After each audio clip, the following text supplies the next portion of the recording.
सियावर रामचंद्र की जय। श्री रामानंद भगवान की जय। श्री राधे राधे। भक्तों, सत्संगति दुर्लभ संसारा, निमिष दंड भरिए को बारा। सत्संगति थोड़ी देर के लिए भी प्राप्त हो जाए तो बहुत कल्याण होता है। उच्च कोटि के महान संत का संग पर पहचानना मुश्किल है भक्तों। कई बार तो हम चमक दमक के वेश को ही देख करके किसी को महान समझ लेते हैं, और यदि कोई लटे फटे कपड़े या कंबल में लिपटा हुआ आ जाए तो हम उसको खड़िया बोल देते हैं। साधु लोग खड़िया पलटन का बोल देते हैं, मनमुखी बोल देते हैं, ढोंगी न जाने क्या क्या गंदा शब्द बोल देते हैं। भले ही वो संत बहुत अच्छे हों, लेकिन यदि उन्होंने बढ़िया श्रृंगार अपना नहीं किया है, फटे पुराने कपड़े हैं या लटे फटे कंबल है उनके पास, कोई जूता चप्पल खड़ाऊं कुछ भी नहीं है पैर में, तिलक आदि का भी ध्यान नहीं किया है, जैसा तैसा लगा हुआ कुछ भी, तो हमारे मन में उनके लिए प्राय अच्छा भाव जल्दी नहीं आता। लेकिन कभी कभी ऐसे ही अपने को छिपाए हुए महान संत आ जाते हैं। और रुक्मिणी बाई माता, जो श्री विट्ठल पंत जी की धर्मपत्नी थी, उनके सम्मुख ऐसे ही संत आए थे। श्री विट्ठल पंत जी और रुक्मिणी बाई दोनों ने मिलकर के उनको कुछ खिलाना चाहा, स्वागत करना चाहा। उन्होंने कहा कि मैं तो कुछ खाता नहीं हूँ। हाँ, तुम इतने पुण्यात्मा हो कि तुम्हारे पुण्य के प्रभाव से जो निर्मल वायु तुम्हारे घर में बह रही है, उसी वायु का ही आहार मैं करने आया हूँ। वायु हुई मेरा आहार है, अर्थात हवा का भोजन, वायु सेवन करता हूँ मैं। और आपके आश्रम में आपके भजन के प्रताप से उभर रही हवा। महाराज, उन्होंने संत ने वायु का ही भक्षण किया और कुछ भी नहीं खाया, किंतु इतना प्रभाव था उनका कि उनका दर्शन करने वाली एक अंधी माता को दिखाई देने लगा। एक कुष्ठ का रोग खत्म हो गया। जो दर्शनार्थी आए उन लोगों को अपार लाभ प्राप्त हुआ। तो वो रुक्मिणी बाई माता जो थी ना, विट्ठल पंत जी की धर्मपत्नी, बहुत प्रभावित हुई, बहुत उल्लसित हुई, और वो समझ गई कि हमारे पतिदेव का ऐसा पुण्य है कि ऐसे ऐसे संत आ जाते हैं कृपा करने के लिए। निराहारी बाबा ने इन लोगों के मन को मोह लिया था। 3 रात ये लोग उनका दर्शन प्राप्त किया, अर्थात वो महाराज निराहारी जो संत थे 3 रात रुके इनके घर। और उसके बाद बोले कि मैं 3 दिन से अधिक कहीं रुकता नहीं हूँ। तो 3 दिन बीत गए, अब मैं काशी को जाऊँगा। तो उन्होंने पूछा विट्ठल पंत जी ने, महाराज काशी जाने का क्या प्रयोजन है? बोले, भगवान श्री राम साक्षात वहाँ अवतरित हुए हैं संत के वेश में, और मैं उन्हीं का दर्शन करने और उनके सत्संग से अपने को कृतार्थ करने जा रहा हूँ। बस ये समझ लीजिए कि ऐसा संत, ऐसे महान संत का संग, और वो भी जा रहे हैं भगवान के दर्शन के लिए, ऐसा जीवन में उपलब्ध हो गया तो इससे बड़ा सौभाग्य कुछ नहीं हो सकता है। इसलिए विट्ठल पंत जैसे महान पवित्र हृदय वाले भक्त राज का मन हो गया कि मैं भी इनके साथ जाऊं। वो आप समझ लीजिए पैदल चलने का जमाना था वो, कितनी महान थी वो माता। अब आप समझेंगे। जब वो साथ में जाने के लिए तैयार हुए, बोले कि महाराज जी मुझे भी साथ में लिए चलिए, मैं भी गंगा स्नान कर लूँगा, भगवान बिंदु माधव विश्वनाथ का दर्शन, और जिन महाराज संत का समागम आप करने जा रहे हैं उन संत के चरण दर्शन करके मेरा भी जीवन सफल हो जाएगा। अब वो महाराज जी बोले कि महात्मा, वो जो निराहारी थे, बोले मैं तो अकेले ही भ्रमण करता हूँ, किंतु तुम्हारी निर्लिप्त मनोगति से बहुत प्रसन्न हुआ हूँ, तुम मेरे साथ चल सकते हो, किंतु अपनी भार्या से अनुमति ले लो, यदि वो तुम्हारी पत्नी कहे तो फिर मैं ले चलूँगा। अब आप सोचिए रुक्मिणी बाई माता कितनी महान थी कि जब उन्होंने पूछा रुक्मिणी बाई से, जो उसी समय आ गई सम्मुख, तो विट्ठल पंत जी ने पूछा कि यदि तुम कहो, तुम्हारी अनुमति मिले तो मैं निराहारी बाबा के साथ गंगा स्नान करने काशी चला जाऊं। अब देखिए, पैदल जाना पैदल आना समय तो बहुत लगेगा, लेकिन माता का हृदय कितना महान था कि उन्होंने कहा कि अच्छा काम करते हुए किसी को रोकना नहीं चाहिए, इसलिए मैं आपको रोकूंगी नहीं, आप प्रसन्न मन से जाइए। और आपको जो साथ मिला है, इतना अच्छा साथ नहीं मिल सकता फिर जल्दी, इसलिए इस पवित्र सत्संग का लाभ उठाइए आप। बाबा के सम्मुख ही माता ने, रुक्मिणी बाई ने अनुमति दे दी, आप जाइए। इनका संग कहाँ मिलता है किसी को, और आपको वो संग मिल गया महाराज जी का, आप जाइए। तो चल पड़े महाराज विट्ठल पंत जी साथ में। मार्ग में उन महान संत के सत्संग से पंडित श्री विट्ठल जी का हृदय पूर्व संस्कार युक्त हुआ, जागृत हुआ पूर्व संस्कार, और दृष्टि बदल गई। उन्हें दिखलाई पड़ा कि वो निराहारी बाबा के दोनों बगल में दो बालक चल रहे हैं, एक गौर है, एक श्याम है। श्याम गौर की दो अत्यंत सुंदर जोड़ी राजकुमारों की, दो राजकुमार साथ में चल रहे हैं, और वे दृष्टिपथ से उस अपार छवि की मधुरिमा का पान करने लगे। आनंद विभोर हैं विट्ठल पंत जी कि निराहारी बाबा के साथ ही दो महान छवि वाले दो बालक चल रहे हैं। और जिस व्यक्ति की कहीं भी किसी भी वस्तु में रत्ती भर आसक्ति नहीं थी, ऐसे थे विट्ठल पंत, किंतु उनका निष्काम और निर्लिप्त मन राजकुमारों की छटा पर मुग्ध हो गया था महाराज।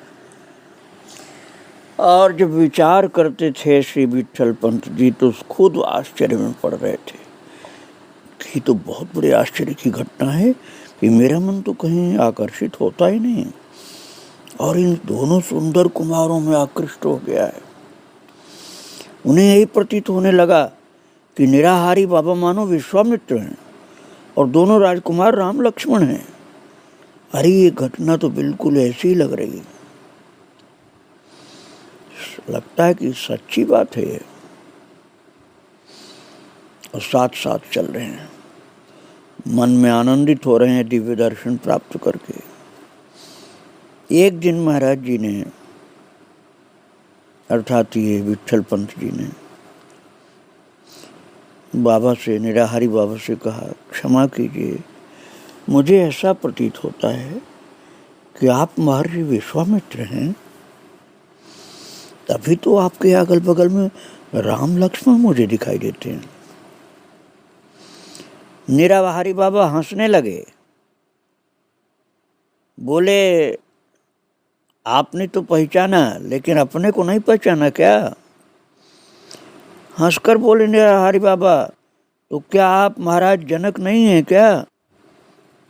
मैं विश्वामित्र हूँ, राम लक्ष्मण अगल बगल में हैं, ये तो पहचान लिया, लेकिन अपने को जनक नहीं पहचाना क्या? ये सुनते ही पंत जी को मूर्छा आ गई महाराज, प्रेम की उच्च समाधि में पहुंच गए। और निराहारी बाबा ने उन्हें संभाल कर आसन पर लिटा दिया। भक्तों, भगवान की वार्ता सुनकर, भगवान संबंधित कोई दर्शन प्राप्त करके प्रेमी जनों को मूर्छा आती है। हर किसी को ऐसा नहीं होता है। और ये तो साक्षात जनक जी के ही अवतार थे। इसलिए जब इन्होंने राम लक्ष्मण का दर्शन किया, विश्वामित्र का दर्शन किया और अपने को जाना कि मैं जनक हूँ, बस तुरंत मूर्छित हो गए वो। और निराहारी बाबा अर्थात विश्वामित्र जी ने उनको संभाल करके आसन पर लिटा दिया। जल सिंचन से जब कुछ लाभ नहीं हुआ, तब एड़ी की नाड़ी दबा करके और मुख में दूर्वा का रस डाल करके उन्हें होश में लाया गया। और नेत्र खुलते ही वही दिव्य दर्शन, आनंद मग्न हो गए, अश्रुधारा बह चली। उसी समय निराहारी बाबा अंतर्हित हो गए, अंतर्धान हो गए निराहारी बाबा। और साथ ही साथ वो दर्शन राम लक्ष्मण का भी महाराज अंतर्धान हो गया, अर्थात अब नहीं दिखलाई पड़े।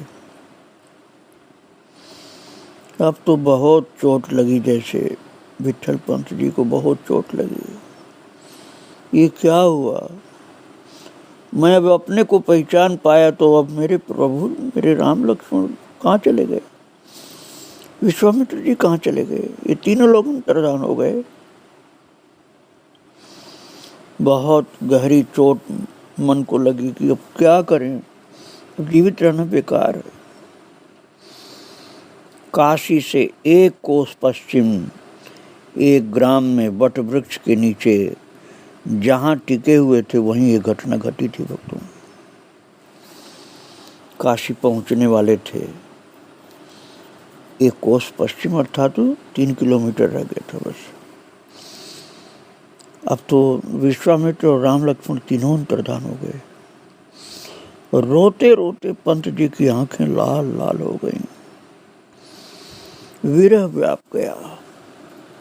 निराहारी बाबा तो गए ही गए, राम लक्ष्मण भी चले गए मुझे छोड़कर। प्रभु आप भी चले गए मुझे छोड़कर। मैं अब जिंदा रहूं तो किसके लिए जिंदा रहूं? रोने लगे, लगातार आंसू गिर रहे, आंखें लाल हो गई। निर्लिप्त साफ सुथरे अंतःकरण में, भैया बड़ा साफ सुथरा अंतःकरण था ना, कहीं भी संसार में लिपायमान जो नहीं हुआ था। साफ सुथरा अंतःकरण इसलिए था कि कहीं भी ये पवित्र अंतःकरण विट्ठल पंत का आज तक लिपायमान हुआ नहीं संसार में। ऐसे पवित्र अंतःकरण में तो कन्हैया अर्थात ठाकुर जी विराजमान होते हैं। भाव तीव्र हो, विरह का भयंकर रुदन चालू हो जाए, तब भी ऐसा हो जाता है, या बहुत पवित्र अंतःकरण हो तब ऐसा होता है। और ये परानुराग मानो खिले हुए कमल पर चतुर्मुख ब्रह्मा की उत्पत्ति हुई। जब ब्रह्मा की तपस्या आरंभ हुई थी तो कुछ ऐसी दशा थी जब उनको भगवान नारायण का दर्शन मिला था। भावावेश की दशा अष्ट प्रहरी हो गई, 8 प्रहर जैसे भावावेश में ही रहने लगे वो। अब उनको कुछ भी संसार का ध्यान नहीं था, बस वही राम लक्ष्मण, और बहुत ज़्यादा होता था कुछ तो विश्वामित्र जी साथ में। इसी भावावेश में रहने लगे विट्ठल पंत जी। यहाँ तक कि काशी पहुंचने के बाद भी भूल गए वो। काशी में भगवान राम जी का अवतार हुआ है ये बात भी भूल गए। साक्षात भगवान श्री राम एक संत के रूप में अवतरित होकर के काशी में आकर विराजमान हुए हैं। काशीपुरी में भाग्यशाली लोगों को राम जी का दर्शन संत रूप में हो रहा है। ये सब बात जो सुने थे वो भी भूल गए, बस राम लक्ष्मण ही रह गए केवल। और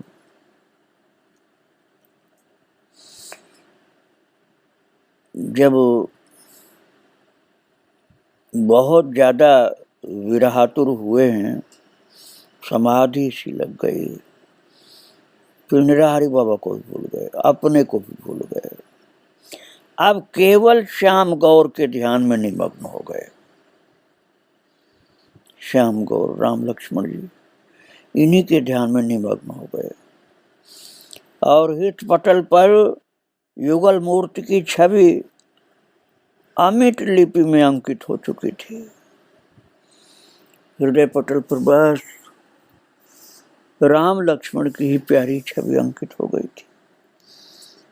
अमिट हटती नहीं थी, बल्कि आंखों से, दिल से नहीं हटती थी। बंद आंखों से भीतर ही भीतर वो झांकी स्पष्ट दिखाई दे रही थी, इसलिए उनकी आंखें बंद ही रह रही थी, खोलते नहीं थे। उन्हें आंखों को खोलना अच्छा नहीं लगता था। और भक्तों भावावेश में निरंतर थे। पंत जी उसी आवेश में कहने लगे, हे प्यारे, हे आंखों के तारे, सब आवरणों को चीर करके प्रकट हो जाइए। मैं जानता हूं कि तुम जैसे भीतर हो वैसे ही बाहर भी हो, सर्वत्र हो, फिर प्रत्यक्ष दर्शन में संकोच क्यों है? मेल मिलाने के लिए इन चर्म चक्षुओं को दिव्य कर दो ना, जिससे तुम्हारे दर्शन प्राप्त कर सकूं बाहर भी। इसी तरह के बार बार शब्द उनके मुंह से निकलते रहते थे। बेचैनी बढ़ती जा रही थी। एक दिन एक समय दो सुंदर कुमार आए और बोले, बाबा जी, यहाँ से काशी बहुत निकट है, कल नहान लगेगा, अर्थात स्नान का पर्व कल, चलिए हम आपको पहुंचा दें। अब भक्तों में आपको बता चुका हूँ, केवल 3 किलोमीटर दूर काशी से रह गए थे और वहीं ये लीला हो गई थी।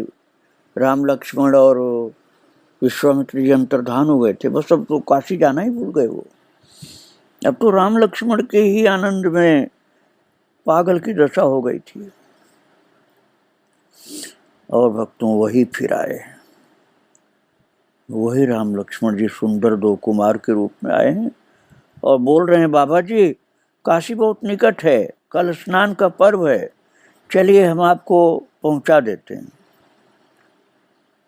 और महाराज विट्ठल पंत जी तो गंगा स्नान के लिए घर से आए ही थे। तो वो दोनों कुमार बोल रहे हैं कि आप गंगा स्नान के लिए तो घर से आए थे ना, तो आपके साथी भी छूट गए हैं, इसलिए हम आपके पास आए, चलिए हम आपको ठीक स्थान पर पहुंचा देंगे, हमारे साथ चलिए। अब पंडित जी उनके कहने में आ गए और चलने को तैयार हो गए, आनंद विभोर। परंतु कई दिन से निराहार रहने के कारण शरीर चलने में असमर्थ था। तो जो दो सुंदर कुमार आए थे उनमें से एक ने कहा, हम कुछ लफान पूरी बनाकर लाए हैं,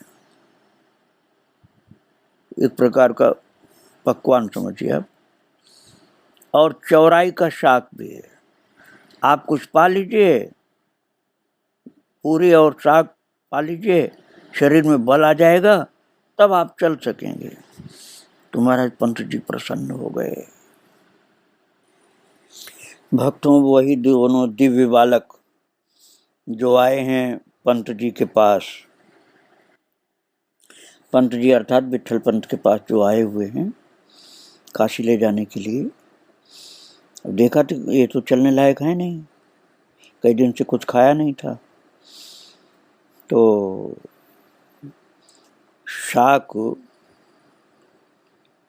और पूरी ये ला करके दिया है और खाने लगे वो।